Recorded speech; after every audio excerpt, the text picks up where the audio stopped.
सिंधिया के विरोध के चलते बीजेपी में शामिल नहीं हो पाए कमलनाथ। 15 दिन से चल रही थी कमलनाथ के बीजेपी में जाने की चर्चा। अब कमलनाथ के समर्थकों ने कर दिया साफ, कहीं नहीं जा रहे नाथ। कमलनाथ कांग्रेस में नहीं जाएंगे, लेकिन नकुल नाथ के लिए बीजेपी ने अपने दरवाजे खोल दिए हैं। नकुल नाथ बीजेपी के टिकट पर छिंदवाड़ा लोकसभा सीट से चुनाव लड़ेंगे तो कमलनाथ कांग्रेस में ही रहेंगे।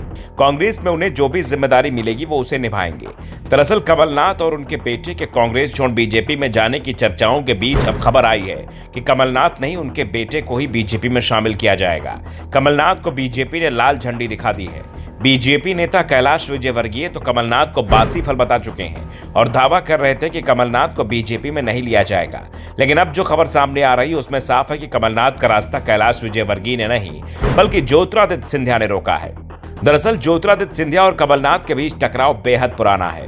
यहां तक कि सिंधिया के पिता माधवराव सिंधिया के साथ भी कमलनाथ के रिश्ते बहुत अच्छे नहीं थे। वैसे तो ये सभी नेता लंबे समय से कांग्रेस में रहे, लेकिन सिंधिया परिवार के साथ कमलनाथ का रिश्ता हमेशा टकराव वाला ही बना रहा। 1993 में जब मध्य प्रदेश में कांग्रेस की सरकार बनी थी और माधवराव सिंधिया सीएम पद के सबसे मजबूत दावेदार बनकर उभरे थे, तो कमलनाथ ने दिग्विजय सिंह का साथ दिया था और उन्हें सीएम बनवा दिया था। दिग्विजय सिंह ने 25 साल बाद इस एहसान का बदला चुका दिया था। 2018 में जब कमलनाथ और ज्योतिरादित्य सिंधिया के बीच सीएम पद को लेकर टकराव हुआ तो दिग्विजय सिंह ने कमलनाथ का पक्ष लिया, जिससे कमलनाथ सीएम बन गए थे। बाद में कमलनाथ ने सिंधिया के लिए कांग्रेस में ऐसी स्थिति पैदा की कि उनके लिए कांग्रेस में रहना ही मुश्किल हो गया और इसके बाद सिंधिया ने कांग्रेस छोड़ दी और बीजेपी में चले गए।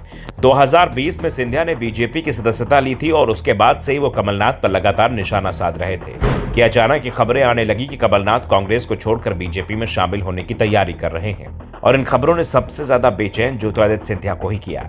सिंधिया ने बीजेपी हाईकमान तक अपनी चिंता भी पहुंचा दी और इसके बाद बीजेपी हाईकमान ने भी कमलनाथ के लिए दरवाजे बंद कर दिए। लेकिन नकुल नाथ के लिए बीजेपी के दरवाजे अभी भी खुले हुए हैं। दावा किया जा रहा है कि नकुल नाथ अब किसी भी समय बीजेपी का दामन थाम सकते हैं, लेकिन कमलनाथ कांग्रेस में ही रहेंगे। कमलनाथ के बेहद करीबी सज्जन वर्मा ने भी इस बात पर मुहर लगा दी है कि कमलनाथ कहीं नहीं जा रहे हैं, वो कांग्रेस में ही रहेंगे और कांग्रेस को मजबूत बनाने का काम करेंगे।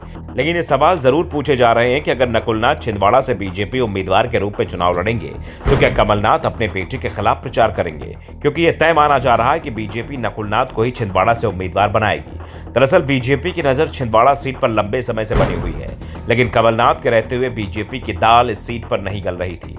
ऐसे में कमलनाथ को बीजेपी में शामिल करने की कोशिश हुई, लेकिन जैसे ही सिंधिया को इस बात की खबर लगी उन्होंने अपनी आपत्ति जाहिर कर दी थी, जिससे कमलनाथ के बीजेपी में शामिल होने का प्लान फेल हो गया। लेकिन सिंधिया ने नकुलनाथ के नाम पर कोई आपत्ति दर्ज नहीं कराई है। ऐसे में नकुलनाथ के लिए बीजेपी के दरवाजे खोल दिए गए। बीजेपी मध्य प्रदेश में इस बार सभी 29 सीटों को जीतने का टारगेट लेकर चल रही है और इसके लिए छिंदवाड़ा सीट जीतना भी जरूरी है। और छिंदवाड़ा मध्य प्रदेश की एकमात्र सीट है जिसे किसी भी आम चुनाव में बीजेपी नहीं जीत पाई है। सिर्फ एक बार उपचुनाव के दौरान बीजेपी के सुंदरलाल पटवा को यहां पर जीत मिली थी, लेकिन पटवा को मिली जीत के 6 महीने के अंदर ही लोकसभा भंग हो गई थी। Bureau report, the Dhakad news.